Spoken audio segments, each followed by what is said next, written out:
In a dramatic midnight crackdown, two senior-most CBI officers were sent on leave and an interim chief took charge just before midnight. CBI Director Alok Verma and second-in-command Rakesh Asthana have been trading charges of bribery against each other. Asthana had written to the Central Vigilance Commission seeking a probe against his superior, Alok Verma. In a statement, the government claimed that Verma was not cooperating with the CBC and did not submit relevant documents even after 3 notices were issued. The government said that the warring top bosses had vitiated the official ecosystem of the organisation. Nageshwar Rao took interim charge of the CBI, and his first move was to transfer a slew of officers, 13 of them to be precise. DSP AK Bassi, who was in charge of the probe against Rakesh Asthana, was transferred to Port Blair.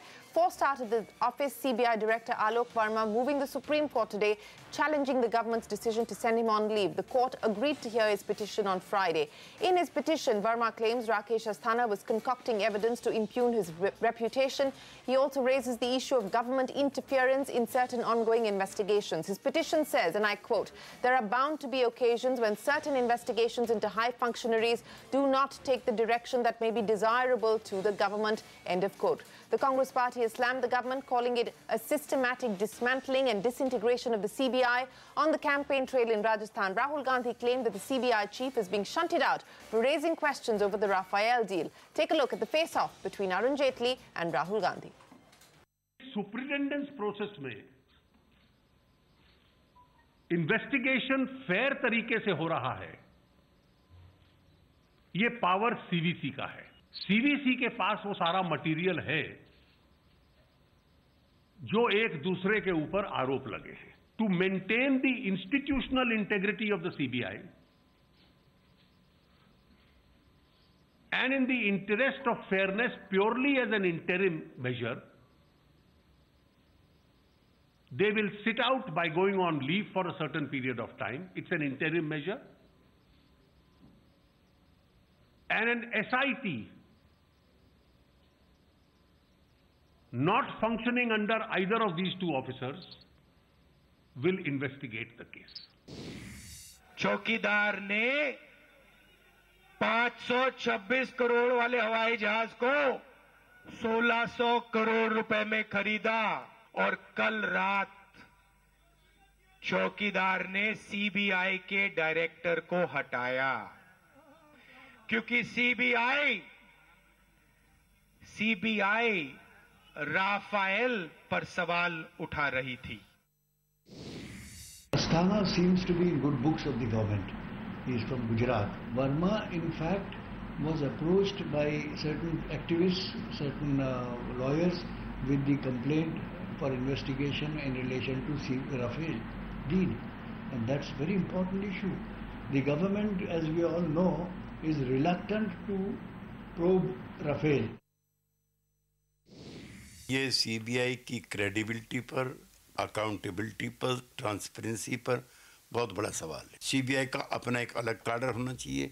CBI प्रमुख की नियुक्ति में नेता प्रतिपक्ष, supreme court का जज, गृह मंत्री और प्रधानमंत्री उस प्रक्रिया का हिस्सा होने चाहिए जब सीबीआई डायरेक्टर चुना जाए। CBI is working under political pressure and interference that is coming from PMO directly, and Prime Minister himself is being charged for interfering in the functions of CBI. Why the sudden transfer of 13 officials and who have been investigating those cases? Well, all these dramatic developments have left a few unanswered questions. Parikshit Luthra joins us now with more. Parikshit, while the war of words continues, when politicians are concerned, there are several unanswered questions that remain. A lot of unanswered questions, definitely, because the Central Vigilance Commission, in its report to the government, clearly said that these officers need to go because Rakesh Asthana has a case against him, and as far as Alok Verma is concerned, there was a complaint against him made by Rakesh Asthana in the month of August, and since then, the CBC has sought repeated replies from Alok Verma, and none has come so far.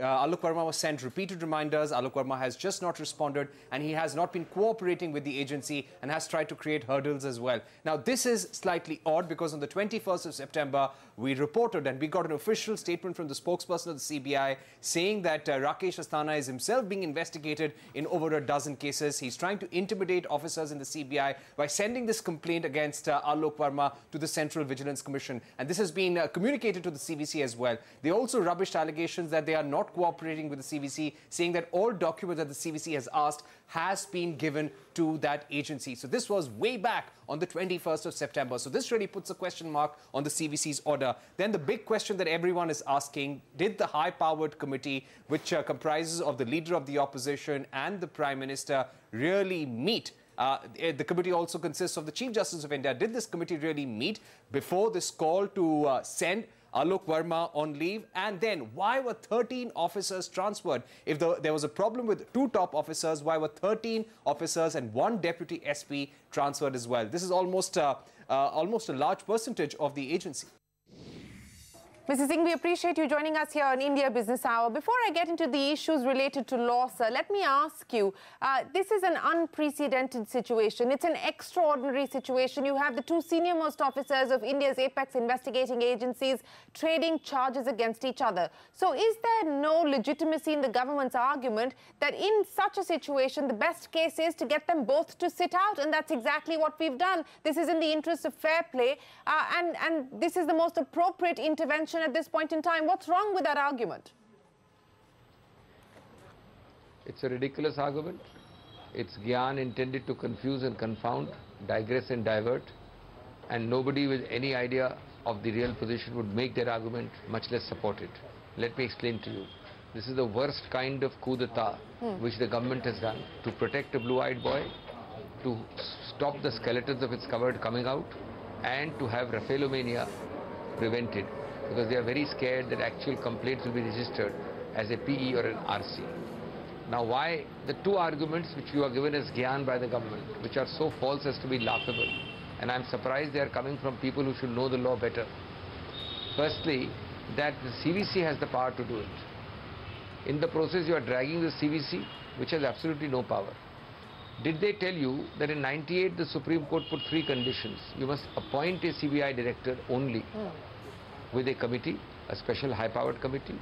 He has to have a fixed tenure of 2 years, and you can't remove or transfer him, except with the permission of the committee. Now, these very same 3 things were recorded in a Parliamentary Amendment Act in 2014.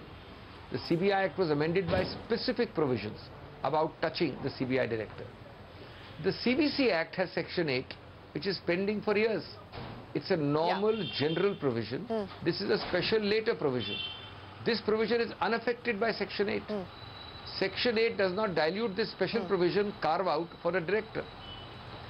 It says only that there is a general power of superintendence of the CBC over the CBI. This kind of a laughable, ridiculous argument is trotted out to suggest that the CBC, who is again being made a puppet of the government, is being rightly used to settle the scores to protect the blue-eyed boy in the CBI. The second argument is even more funny. I have Mr. number 1 in the CBI. Please tell me, when was there a complaint against him? You selected him, the CBI director, hardly 18 months ago. He's retiring after 6 months. When the committee of the Prime Minister, the Chief Justice of India and the leader of the opposition sat, was any complaint put? The complaint was there, it should have been put there. Nothing. Now, when this director and the CBI, the whole institution, goes after corruption to catch a thief, then the thief just now turns around a few months ago and says the policeman is corrupt. And the government comes out and says this means both are equal. There is a fraudulent equivalence created by the government to justify कि दोनों को हटा दो, दोनों बराबर के हैं. जब कोतवाल चोर को पकड़ने वाला है, तो चोर कहता है कि कोतवाल भी भ्रष्ट है, तो सिर्फ चोर के कहने से आप मान लेंगे बराबर है दोनों allegations. The allegations against number 2, madam, have been there from 2014 prior. From Gujarat, they were raised in writing when he was appointed. The government's blue-eyed favorite boy, so he was appointed despite the objections. And now, most important, in 2018, a few weeks ago, a Section 164 statement under the CRPC is recorded before a magistrate against number 2. And when on this action is being taken by CBI, number 2 makes an allegation that the number 1 is equally corrupt. And the government says they're both equal. This is what I call a false equivalence, a fraudulent equivalence. So both the points of the government are intended to confuse you, to distort, to misrepresent, and are absolutely laughable. Okay, you've called it fraudulent equivalence on the part of the government to equate these two officers and the charges that have been traded by them against each other as equal. But for the benefit of our viewers, and I want to go back again to the point of law, because you talked about the Section 8 of the CBC Act, and that is what the government in its statement has used as the argument for being able to remove interim or get him to sit out. They're not calling it a transfer. Getting the CBI director and Rakesh Asthana. I'm reading Section 8, sir, and you mentioned that as well. So just for the benefit of our viewers, they believe that this will supersede the CBI Act. How can it? Parliament amended the CBI Act in 2014 to make a special carve-out. Can the CVC appoint the director? Can the CVC remove the director? Even the government agrees it cannot. What the government is saying, for superintendent's purposes, the CVC, while it can't remove the director, it can say, sit at home, I'll appoint some other interim acting director. It's laughable. It means that the CVC, with no provision in 8, can nullify the Supreme Court order, can nullify sections 4A and 4B, which are later special amendments to carry out the Supreme Court mandate. Superintendence means general supervision over CBI. It doesn't mean the CBI director can be even touched by the CVC. It is elementary. First year law student wouldn't make this mistake. And this is a can of worms. It is political, it is moral, it is legal. You are suffering from Rafale-mania. You are scared that on the basis of materials available and complaints filed by people like Arun and Yashwant Sinha, a complaint may be registered. Yes.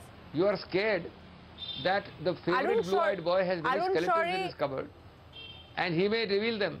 On the issue of the Raphael, and you call it the Raphael phobia repeatedly in your statement today as well, on that issue, Arun Shourie, Prashant Bhushan and Yashwant Sinha moving court, in fact saying that the CBI has failed in its statutory duty and has failed to file a complaint in this matter since the three gentlemen had actually moved the CBI on the 4th of October with their complaint.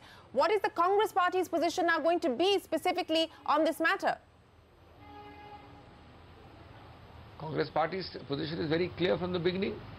Rafale is the biggest scam. You are trying to hide it on admitted facts. There is not a single answer. But we don't have to join any individual petition. Mr. Verma has filed his own petition. It will be heard on its own merits. Some PIL is filed by Mr. Sinha and Mr. Prashant Bhushan, etc. That will be heard on its own merits. Our stand is clear. What has happened is done in the CBI to protect number 2, to avoid scrutiny under Rafale, to keep your skeletons hidden, to use your dirty tricks department to undermine the CBI, to control it, and to throw all legal norms and proprieties to the wind. And in that process, completely destroy institutions not only like CBI but like CBC, who is being made to act nothing except under a diktat and as puppets. Well, the matter now will be taken up on Friday by the Supreme Court. Alok Verma, the CBI director, has moved the Supreme Court against the government's decision, the CBC's decision, to send him on leave. Mr. Singhvi, always a pleasure. Appreciate you joining us here on CNBC TV 18. Joining us now to discuss the implications of these developments is the retired judge of the Supreme Court, A.K. Mathur, former joint director of the CBI, Shantanu Sen, former DGP of Uttar Pradesh, Bikram Singh, Congress spokesperson Jaiveer Shergill, and the BJP spokesperson Sudesh Verma. Gentlemen, appreciate you joining us here on the program. Justice Mathur, let me start by asking you about the claim that's being made by the Congress party that the decision to so to speak, get the CBI director to sit out is illegal and unconstitutional. The Congress claims, and so does Mr. Verma in his petition, which has been filed in the Supreme Court, which will be taken up on Friday, that as per the DPSE Act, this is something that is illegal. Justice Mathur, I want your comments on what the BJP and the CVC claims is the power conferred to the CVC under Section 8 of the CVC Act, where it can supersede the DPSE Act, sir. See, the power is, of course, there, but power is circumscribed for certain conditions. CVC has to, first of all, apply the mind and have the material with them. And they must ask the reaction of Justice Mr. Verma, that whether what the allegation made against you are true or not. They can't take arbitrarily an action and ask him to go and proceed on leave. So, you see, the appointment of Mr. Verma is also regulated by the direction given by Supreme Court, and it is headed by a committee no less than the Prime Minister of India and CJI and Chief Justice of India and the opposition. Now, only the CVC can interfere if they find that there is some material, then they will have to report the reasons to the committee, and then the decision can be taken. How can you ask a man to proceed immediately on leave? You see, after all, you are interfering with the autonomy of the CBI. If that is given, there are two decisions. One decision given by the case of CBI itself, and another case recently it has been given by Supreme Court, where they have said that the DGPs will be selected out of the 3 persons recommended by the UPSC, and then their security is there for 2 years, unless they are guilty of serious misdemeanor of corruption. Do you believe that the manner in which the CVC and the government have acted is improper and arbitrary? Well, I won't remark it improper or impropriety or everything of these words, but I would only say that they should have at least assessed the situation and decided the matter with more maturity. This action will unnecessarily bring a bad name to the institution, and this CBI institution has been completely lost its credibility in the market, and it has lost credibility in the minds of the court also. Now, what is the CBI? CBI has been brought onto a road path. Let me get the BJP spokesperson to respond to that. Sudesh Verma, that is the former retired judge of the Supreme Court saying that the CBI's name is mud today. It has lost credibility. You have further thrown the CBI into a situation of turmoil. The CBI has been brought to the road path. Sudesh Verma, that is the assertion there by a former retired judge of the Supreme Court. That's exactly what I mean. He can have his opinion, Honorable Justice, but we do not agree with him. You see, the whole point is what?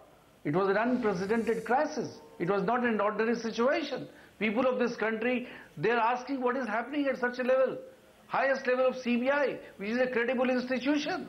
The government just cannot sit idle. The CBC just cannot sit idle. CBC has the supervisory power over the CBI in corruption cases, as explained by Honorable Finance Minister Mr. Verma. And CBC was saying to the matter. I'm sorry I'm interrupting you. But on the issue of the CVC, sir, as your statement yourself points out that the CVC has taken cognizance of this matter in September, on the 11th of September, on the 24th of September. Why did the CVC not act, sir? If the CVC believed that this was unprecedented, it was extraordinary situation, why did the CVC wait till midnight last night to act? Okay, Serene, allow me to complete. You see, we cannot hold the brief for the CVC. Yes, please. I was talking about the power of the CVC. It is an administrative action.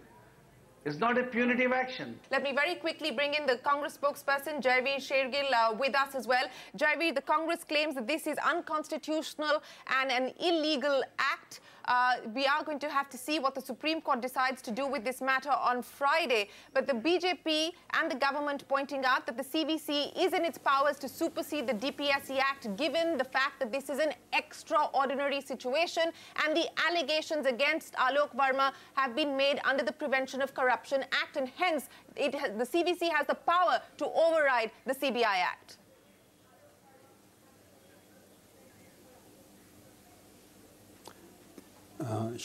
Three or four quick points on that.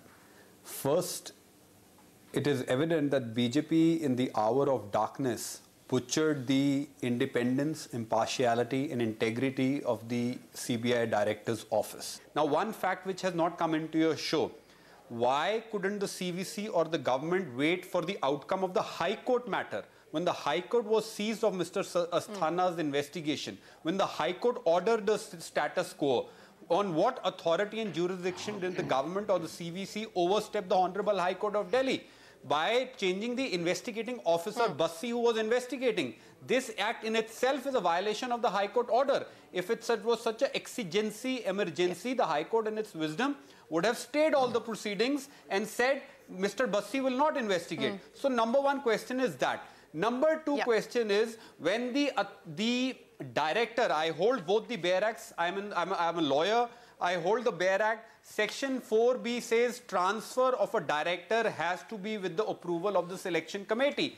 I also hold para number 50 of the Vineet Narayan judgment, dealing with exactly and precisely with situation, which says the transfer of an incumbent director in an extraordinary situation should have the approval of the selection committee. Section 8 of the CVC, the word superintendence or supervision cannot be extrapolated to removal. Okay, let me go across to Mr. Shantanu Sen. Mr. Sen, as a former member of the CBI, of the Apex Investigating Agency, do you believe that what has transpired since midnight last night is actually a clean-up, or do you believe that this has further dented the credibility of India's Apex Investigating Agency? This is neither of the two. This is just a beginning of action on the recommendation of the Central Vigilance Commissioner, who is at the present moment like the Lokpal. Now, CVC was in possession of a complaint against the director written by the number 2 of the department, who is also a very senior officer, and the number 2 was against, also charged by the number 1 for corruption. Now, when the charges were made by responsible officers of corruption, it is mandatory on the part of the CVC to make an inquiry. And we all know that when inquiry is started, the persons in position have to be moved. You have moved MJ Akbar, you have moved Mr. Pachori. You want this to be done. This is the general principle. They have not been transferred, they have not been removed, they have just been asked to go on leave. Move away from the position till the inquiry is completed. I am sure this inquiry will be completed very shortly. And if it is required to remove them permanently, then the procedure of consultation will follow. So what is this big So you are saying that this was the most appropriate? There's nothing that You're saying that this was the appropriate way? This was the kindest way of doing this inquiry. So, Mr. Vikram Singh, would you agree that in the interests of fair play, this was the most appropriate way forward? I would say that administrative action should be swift and unsparing. It was neither swift nor unsparing when the fault lines emerged in early September. And if you really had to act, there is always a best way of doing everything. And I have no reasons to contradict or disagree with Justice Mathur. There's always a best way. And what would have happened if you delayed something for more than a month plus, you could have also delayed it by 12 hours. But you did not.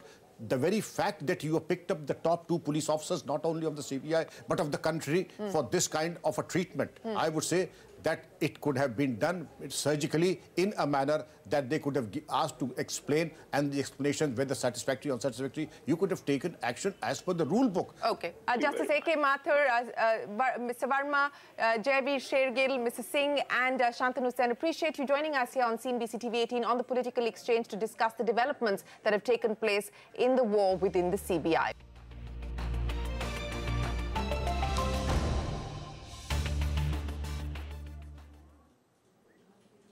And we're yet to hear the final word on that CBI versus CBI battle, completely unprecedented.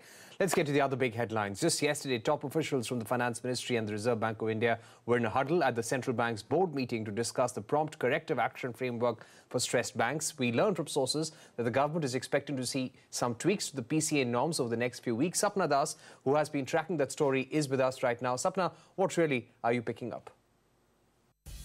Well, there's a clear-cut demand here at North Block, cutting across departments, that some kind of a tweak probably is required as far as the PCA framework is concerned, and that may be feasible over the next couple of weeks, if not at least in the current financial year. That's the sense that we have gathered.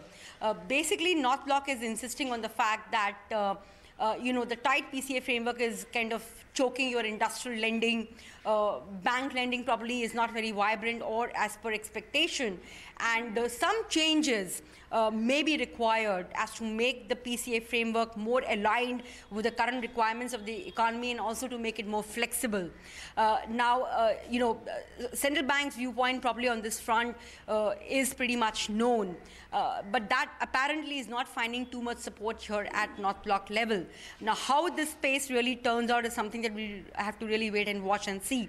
The other thing that North Block is also hoping and expecting is that, the ongoing recapitalization program of PSBs in the current financial year, as well as the expected IBC resolutions, will also help some of the banks come out of the PCA framework. Now, how quickly is that going to happen? A bit of a question mark on that, but hope is still alive on that front. And net, North Block is very clear that, some changes in the PCA framework may be required. How and when that happens, what shape it really takes, how far this dialogue with RBI goes forward is something that we have to, kind of wait and watch and see what happens next. Thanks for getting us those details, Sapna. We also learned from sources that the government wants RBI to remove some thresholds in the PCA framework. The government wants even the capital thresholds relaxed. And staying with PCA concerns, Lata Venkatesh caught up with Economic Affairs Secretary Subhash Chandra Garg earlier in the day. Garg told Lata that when it comes to prompt corrective action framework, the one put in place by the RBI was more conservative than anywhere else. He, however, clarified that the government was not asking for any relaxation, but only a discussion on an appropriate framework in line with the best global practices. The discussion is, RBI has a certain framework about the PCA, right? That framework is not in line with the international. It's more conservative than anywhere else, right? Okay. So the point of discussion is whether that kind of rigorous or over-rigorous framework is required or not. Okay. It's not a question of relaxation. Okay. From the global standards. What aspect of the I wouldn't get into that specifically, but on broader principles issue, the issue is this: no, government is not asking for any relaxation. Government is asking for discussion on an appropriate framework, which is in line with global best practice. Right. So sometimes if global banks don't have 15%, 25% NPAs that we are currently faced with. 10 of those banks. Global systems have the framework for prompt corrective action when banks have a certain kind of capital problem, right? And that is where ultimately everything boils down to. Yes, it boils down to how much capital they have. That's where it is. So that is the trigger. That is the benchmark. That is the norm which is used internationally. We use many more. Yes, we use NPA as well. So the additional things which are being used as a kind of framework here, it's not relaxation. It is the appropriate. Filters. Okay. No, it's just that NPA numbers were so big that they must have been included. Over medication is also not a great idea to. So there were 3 filters that the Reserve Bank had given: the CRAR, capital, as you said, capital adequacy versus the risk weights of assets, the NPA threshold, and then there was return on assets. If they are negative for 3 years, then they go into PCA. So your point of discussion was the NPA filter should not be there? I will not get into the specifics, but on the broader plane, this is what the point of discussion. But what about capital, sir? Since capital is an obvious threshold, if the government were to capitalize, then automatically banks will start lending a little more. Is that being brought forward? See, the government has committed. Yes. Last year we announced this program of 2.11 lakh crore. And that was that everybody would have, every bank would have the normative capital which is required. And government is providing that. Even the PCA banks today don't have lesser than what is required as the regulatory capital. So on the capital, there is no, demand. It takes care of the risk-weighted assets, but growth capital is not there. Correct. So if that can be advanced. So that is where we would like these banks also to lend and to provide them growth capital. Okay. Right.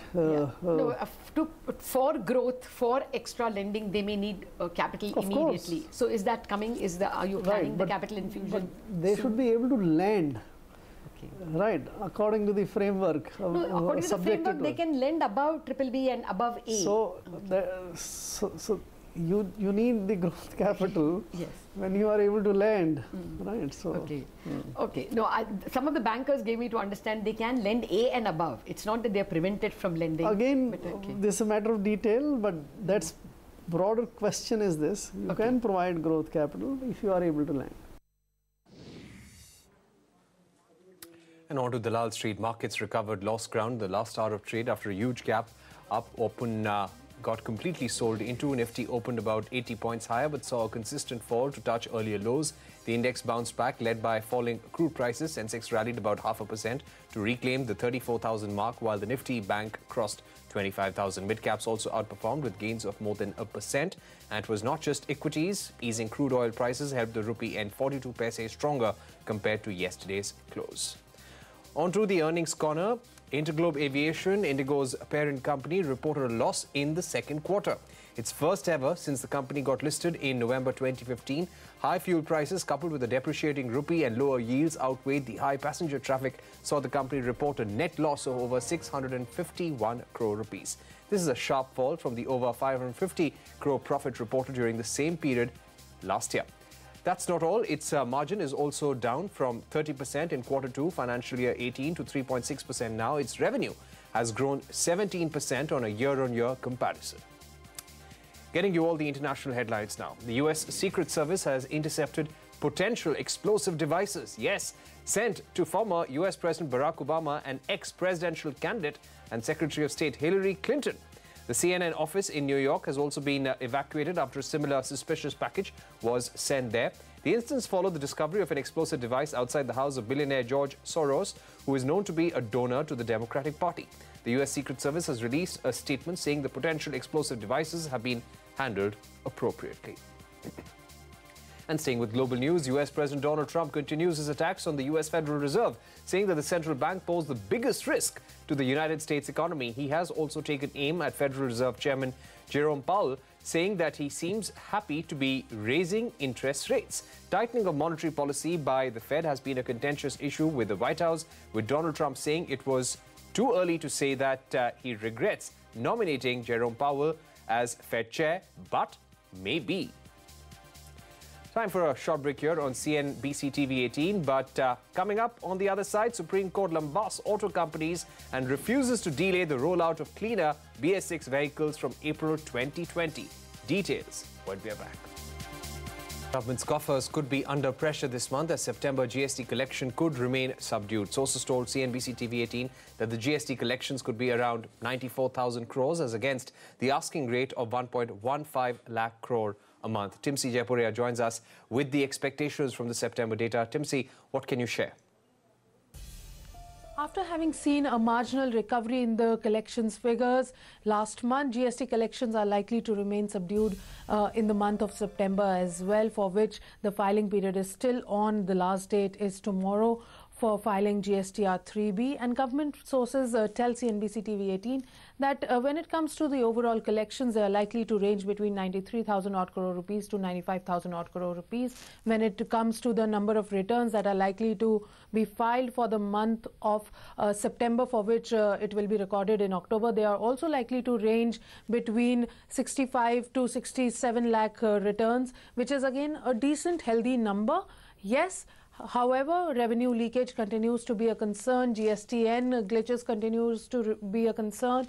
non-compliance of e-way bill system, non-compliance of declaring full sales figure, etc. are the areas of improvement which government aims that better enforcement of GST, better administrative measures are likely to put in more pressure so that better numbers come in so far. Yes, when it comes to the collections and the asking rate is around 1.15 lakh crore rupees per month according to the budget targets, and we are still about 20,000 odd crore rupees below that, and government feels that in the latter half of the fiscal year is when government is likely to see a pickup in the collections. But yes, let's see what finally happens. What are the numbers that actually come out on 1st of November? We'll keep you posted. Back to you. All right, thanks very much, Tim C. Jaipuria, for joining us. Moving on, some harsh words for auto companies from the Supreme Court as it refused to compromise on the health of citizens and ruled that only vehicles that run on cleaner BS6 will be allowed across the country from April 2020. Slamming the auto companies for seeking a delay, the court ruled that health of millions will take precedence over the greed of a few companies. Ashmit Kumar is here with the details of that scathing order. Ashmit, take us through that court order. And this is clearly not something that auto companies were asking for. Right, so the Apex Court has confirmed the date for rollout of BS6, April 1st, 2020. That's the date. Importantly, the Apex Court has clarified that as far as that date is concerned, only BS6 vehicles can be sold or registered post 1st of April 2020. Now, let's understand that as far as this entire debate before the Apex Court is concerned, the date wasn't so much in debate or dispute. There was consensus that there needs to be a BS6 rollout in April of 2020. The concern essentially was raised by SIAM, the auto companies. They argued before the Apex Court that beyond the 1st of April 2020 cutoff date, an additional period of 6 to 9 months should be allowed to the car companies, as this would allow them to exhaust the inventories, the BS4 inventories that would be stocking up till the date of 1st of April 2020. Now, on the back of that, the Apex Court made some very, very stern observations, very strong language being used. The Apex Court said that the oil companies are bringing out the BS6 oil as of that date, that the government is spending as much as 30,000 crore rupees, that various auto companies themselves have come forth and said that they will be bringing out BS6 vehicles even prior to that deadline, and hence the Apex Court said that there can be no case made out for an extended window above and beyond that 1st of April 2020 deadline. The court went a step further and said that this is a case of corporate greed because this extension is sought not due to want of technology, but it might potentially hit their bottom lines, and that cannot be a concern, that we cannot have corporate greed. And on the back of that, the Apex Court confirming that 1st of April 2020 is the cutoff date, and post that, only BS6 vehicles will be sold across the country. Back to you. And the auto companies in India have been indeed complaining that moving from BS4 to BS6 directly without going through BS5 is indeed a difficult task and one which really puts burdens on these companies as well. Time for a short break here on CNBC TV 18, but coming up on the other side, Zydus Cadila to buy American food giant Heinz's India business. What's the deal amount and what brands will Zydus take over? We tell you on the other side.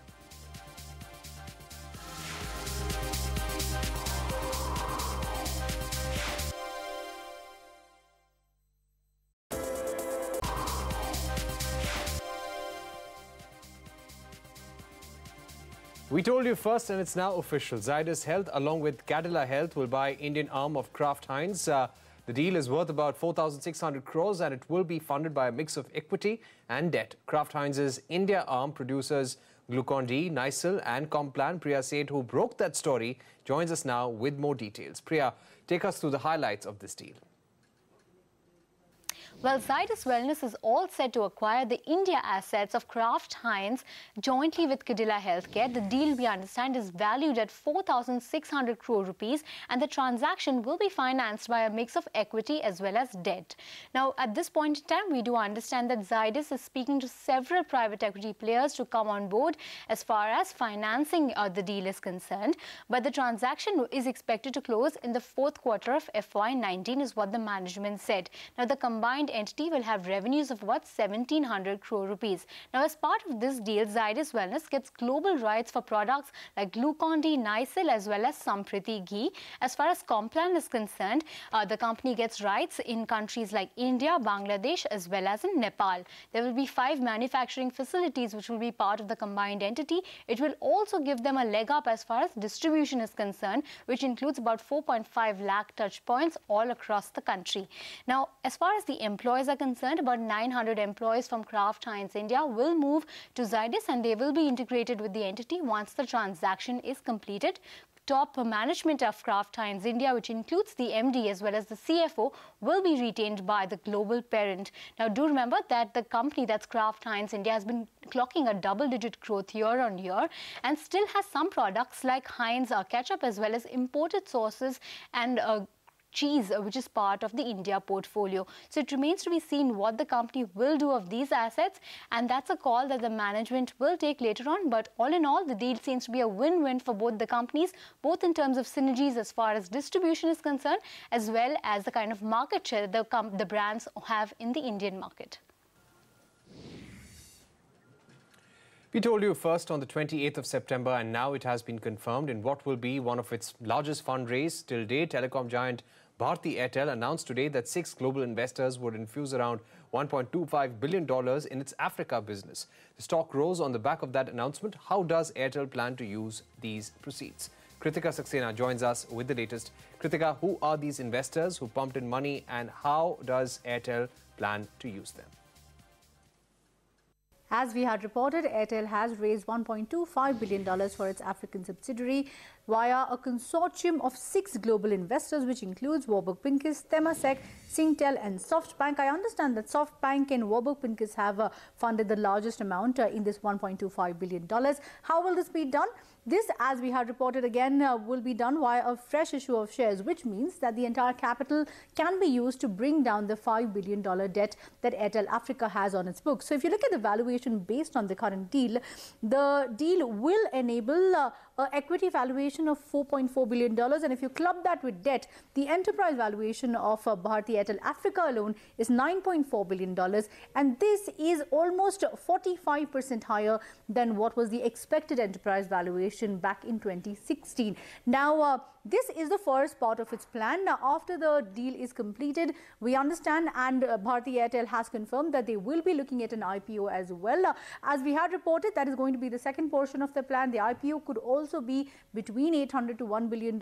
They haven't given the exact amount or clarification or even timeline on when that will happen, but that is on the cards, and that will also be used to bring down debt. What does this mean for the parent company? The debt obviously comes down. Larger global players have invested in the African business, and this is in fact one of the largest investments made in an in a telecom business in Africa specifically. So it makes Bharti's position to be able to meet and match and perhaps even beat its peers like Vodafone Idea and Jio stronger than it was in the past. But yes, they are looking at other ways as well to bring down debt and raise capital. All right, thanks very much, Kritika, for joining us with those details. Time for another break, but coming up on the other side, drought alarm in 5 states. How are governments dealing with the situation? Details on the other side. As many as 5 state governments have listed out their drought-hit districts and talukas. Maharashtra has said that a total of 31 districts are affected by low rain, while Bihar has claimed that 23 districts have received inadequate rainfall. Manisha Gupta joins us now with more details. Manisha, this will only compound the rural crisis. Well, as far as the agriculture sector is concerned, well, yes, there are the problem just doesn't get done.